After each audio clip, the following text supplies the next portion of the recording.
Now that we've had some outstanding smoked antelope, we're talking about arrow choice. Archery for Dummies Arrow Edition. Number one most important thing in an arrow is its spine, or how stiff the arrow is. All arrow spines are measured on a 28-inch spectrum with a given amount of weight in the middle of it to measure a distance of drop. The lower the spine number, the stiffer the arrow. The stiffer the arrow, the more poundage and bow weight. Okay? So that's literally as simple as that. You should be able to look any of that up online.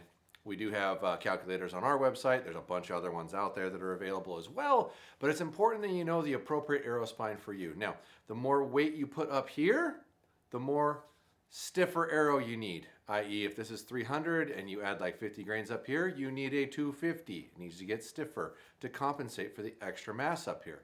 The more weight you put back here, which, pro tip, don't put it back here, the stiffer your arrow gets. Okay, so arrow spine has to be consistent. That's really important, and that's true for all arrows. Almost all arrows have the spine written on the side of it, much like this one that's written right there. Not sure if you can read it, but it's a 300. Number two, diameter. How big around the arrow is. What's the point? What's the purpose? So in modern archery, very little aluminum arrows are used. So I'm not even going to really discuss those, but they make a couple different kinds of arrows. One, aluminum, which is an older design, heavier, bends and holds bend, etc. They make carbon arrows, which is a pure carbon fiber resin composite system like this arrow. And then they make aluminum carbon arrows, which they make ones with aluminum on the outside, carbon on the inside. And they make ones with carbon on the outside, aluminum on the inside. Most commonly used by far is a pure carbon arrow, all right? Now, the diameter differences in arrows, we're going to give you a couple different numbers. You'll hear 4 millimeter. That is also the same thing as a 166. Okay, those terms are the same. That's the smallest diameter arrow in general in hunting arrows. There are other sizes, but we're going to call it that. There is a 5 millimeter. We don't want to skip over 4.5, but that's ultra view, only ultra view. As far as I know, haven't seen anything else that's in a 4.5.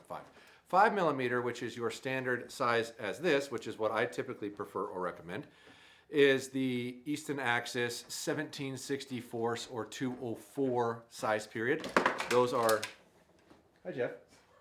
Those are, in my opinion, the best optional size for a couple of reasons. One, there's a massive amount of options and choices in the 204 category.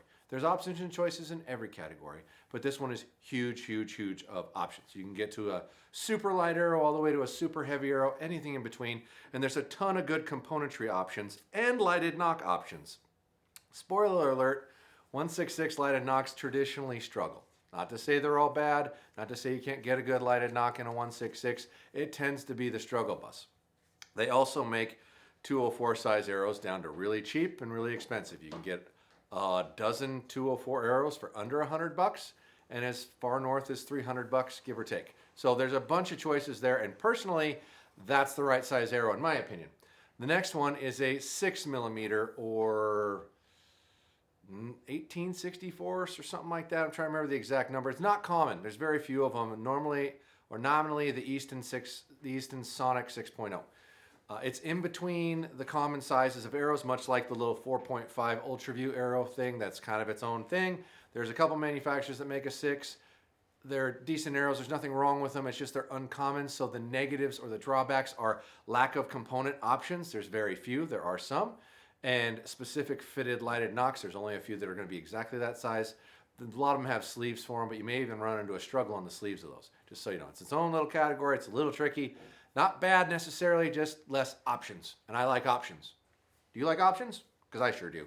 Now, the last and final size is 244/246 or 19/64 in OD diameter or 6.5 millimeter, depending on which verbiage you want to give it.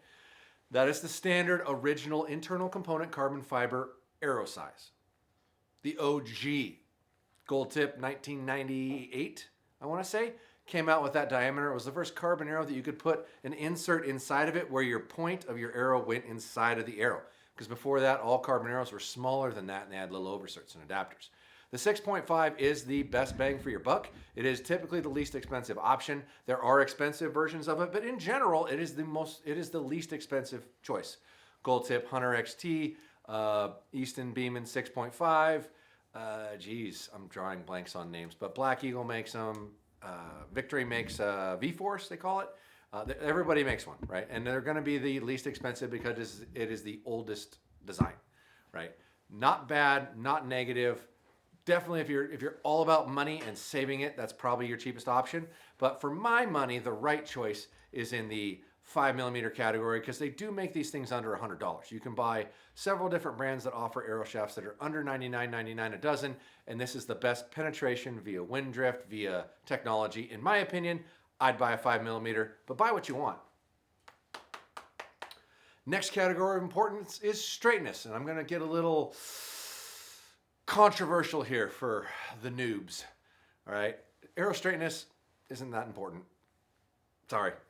Like, if you want to get the best possible arrow you can, and money is no object, then the straightest arrow is a good way to go.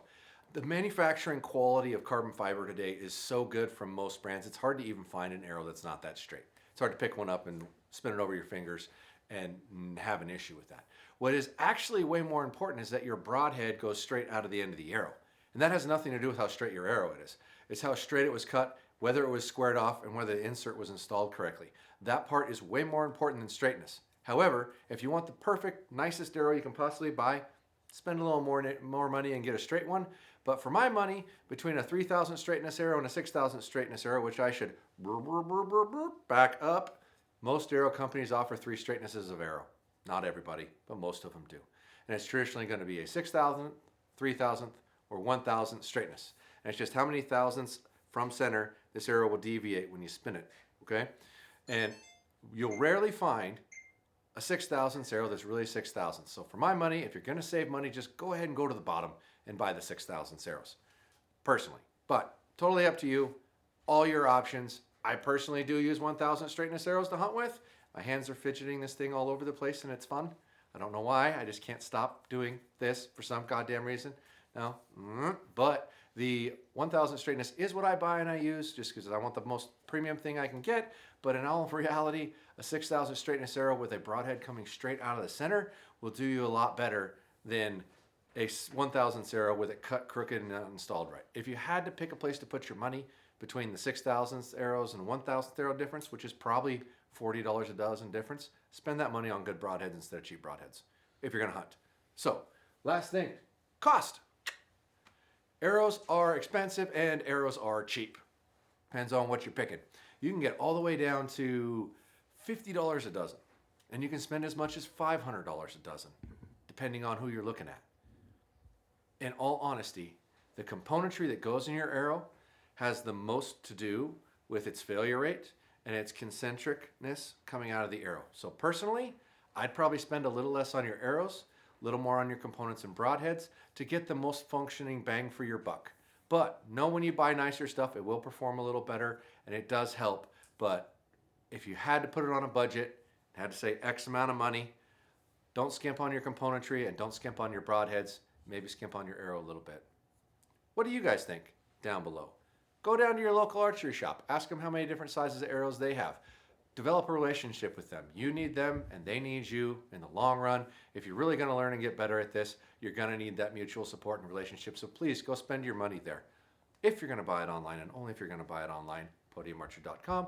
$99 and up is free shipping, and coupon code MFJJ will save you a little bit of money. We need to hear from you. Archery for Dummies, right? We need your questions so we can make you videos so you can learn at whatever level you're at, because at the end of the day, we want you all to learn and be confident and comfortable in what you're doing so you can grow in the sport, because we need you to stay here. We'll keep giving you dummy videos if you keep giving us ideas. Thanks a lot.